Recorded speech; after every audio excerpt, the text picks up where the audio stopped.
तो finally Trump reveals that why he want Greenland.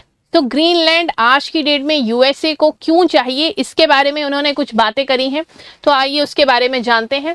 सबसे पहले ग्रीनलैंड के बारे में बात कर लेते हैं। ग्रीनलैंड जो है वो एक ऑटोनॉमस टेरिटरी है डेनमार्क की, यानी कि एडमिनिस्ट्रेटिव अफेयर जो है वो ग्रीनलैंड की पार्लियामेंट और ग्रीनलैंड की गवर्नमेंट के द्वारा ही लिए जाते हैं। लेकिन जो डिफेंस अफेयर्स हो गए, फॉरेन मिलिट्री अफेयर्स हो गए, वो सारे कंट्रोल किए जाते हैं डेनमार्क की गवर्नमेंट के द्वारा। और why in 21st century Trump need Greenland.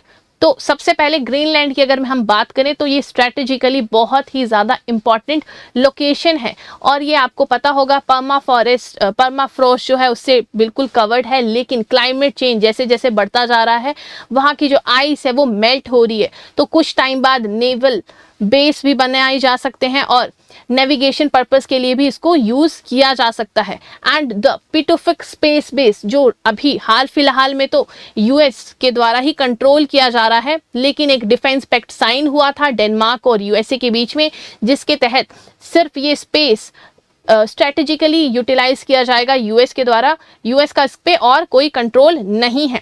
लेकिन अगर यूएस इसको पूरा कंट्रोल कर लेता है तो सारा का सारा एरिया जो है वो यूएसए के अंडर आ जाएगा। और जो हमारा ग्रीनलैंड है ये काफ़ी ज़्यादा रिसोर्स रिच माना जाता है, क्योंकि यहाँ पे पाए जाते हैं रेयर अर्थ मिनरल्स। आज की डेट में चाइना इस सेक्टर में बहुत ही ज़्यादा डोमिनेट कर रहा है।